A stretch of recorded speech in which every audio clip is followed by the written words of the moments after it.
나는 리틀타네의 동생 로아다. 우리는 귀촌생활 채널에 영국 생활을 더해보기로 했다. 앞으로 잘 부탁드립니다.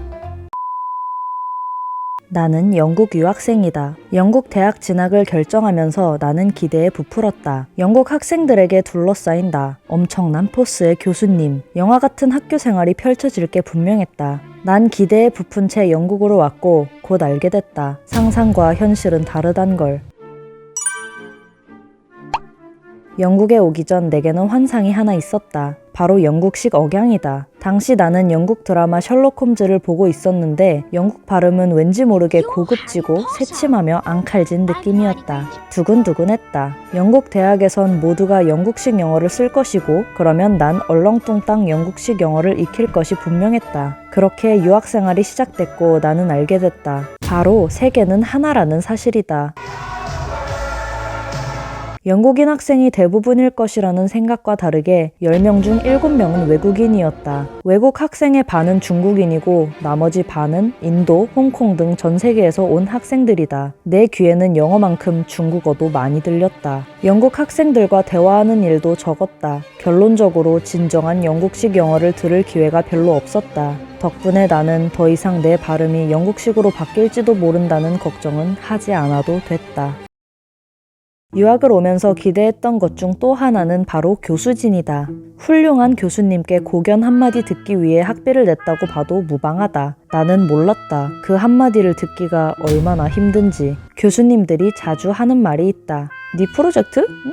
괜찮은데? 배를 누르면 말하는 곰인형처럼 피드백을 요구하면 잘하고 있다는 말을 반복한다. 대부분의 교수들이 이렇다. 학생의 기를 죽이고 싶어하지 않는 교수님의 마음은 이해한다. 그래도 일개 학생 따위는 상상도 하지 못했던 촌철살인의 조언을 듣고 싶었던 나는 아쉬울 따름이었다. 그래서 나는 내 작업물을 들고 학생들 사이에서 인기 없는 엄격하고 냉정한 교수님을 쫓아다닌다. 그들에게선 팩폭을 당할 수 있기 때문이다. 따뜻한 교수님의 영혼 없는 칭찬 뒤에 듣는 팩폭이 그렇게 달콤할 수 없다. 오늘도 나는 이렇게 온탕과 냉탕을 오간다. 영국 학교에 오면서 나는 토론회 장이 열릴 걸 기대했다. 영국은 타인의 의견을 들어볼 수 있는 기회를 많이 주기 때문이다. 항상 피어 피드백, 즉 학우평가 시간이 있다. 이 시간엔 학생들끼리 서로 피드백을 주고받는다. 영어에 자신이 없는 대부분의 유학생들은 침묵하기 때문에 이 시간에는 보통 영국 학생들의 의견을 들을 수 있다. 발표가 끝나면 학우들은 내가 뭘 잘하는지 알려준다. 그런데 문제가 있다. 이곳 사람들은 남이 못하는 것에 대해 말을 하는 걸 꺼린다.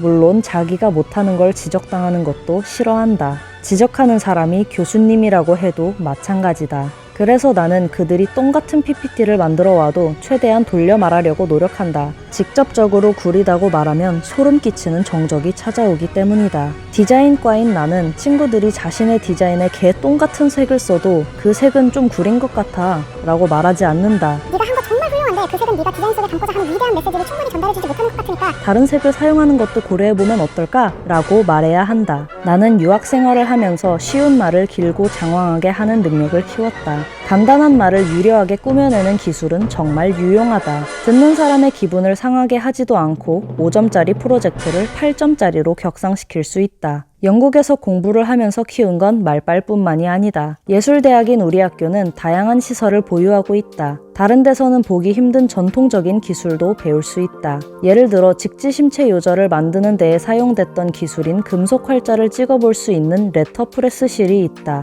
앤디 워홀 때 유행했던 기술인 실크 스크린을 사용할 수 있는 시설도 있다. 코로나 전에는 정규 과정에서 필수적으로 이 시설들을 사용하게 했다. 하지만 지금은 필수 워크샵이 사라져서 찾는 자에게만 주어지는 혜택이 됐다. 코로나로 1학년을 허무하게 보내는 바람에 속이 쓰렸던 나 같은 유학생에게는 희소식이었다. 경쟁자가 없기 때문이다. 코로나 전에는 일주일 전부터 예약해야 됐는데 이제는 그냥 가도 사용이 가능하다. 영국은 전통 기술을 유지하려고 노력한다. 그리고 디지털 작품보다 시간과 노력이 많이 드는 수작업을 훨씬 선호한다. 손으로 하나하나 파고 잉크를 묻혀서 찍어내고 풀로 붙이는 작업을 귀중히 여긴다. 그래서 학교에서 제공하는 워크샵도 팝업북 만들기, 터널북 만들기 등 컴퓨터를 사용하지 않는 것이 더 많다. 디지털 기술이 발전한 한국에서 온 미술학도인 나는 이런 워크샵에 올 때마다 초등학생 때로 돌아간 것 같다. 컴퓨터로 작업해 인쇄하면 몇 분 안에 완성됐을 책을 수작업으로 만드느라 8명에서 3시간 반이 걸렸다. 그런데 책을 완성했을 때의 성취감은 디지털 작업에서는 얻을 수 없는 종류의 것이었다. 워크샵에서 만든 허접한 책이지만 희소 가치가 있었다. 세상에서 단 하나뿐인 책이었다. 영국 학교가 전통 기술을 계속 유지하려고 노력하는 이유를 조금 알 것 같았다.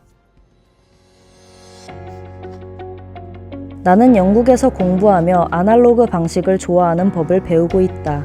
영국에서 공부하는 데는 분명 장점도 단점도 존재한다. 하나 확실한 건 영국 학교는 메시지를 중요하게 여긴다는 것이다. 결과물은 대단하지 않은 종이 한 장, 그림책 한 권이라도 학생이 그것을 어떻게 설명하는지에 더 집중한다. 완성된 디자인이 부족하더라도 그것에 담긴 의미에 더 귀 기울인다. 부족한 실력은 앞으로 쌓으면 된다. 하지만 자신이 디자인을 통해 무엇을 얘기할지, 그 메시지를 어떻게 전달할지 연습할 수 있는 건 학생 때뿐이다. 지금은 실수도 걸음이 되는 시기이기 때문이다. 여러분들도 현재를 소중하게 여기는 하루 보내셨기를 바라며 오늘의 영상을 마친다. 오늘의 날씨, 햇빛이 제법 뜨겁다. 봄이 오나 보다. 느낀 점, 내가 만든 터널북이 마음에 안 든다. 다음에는 더 잘 만들어 봐야지.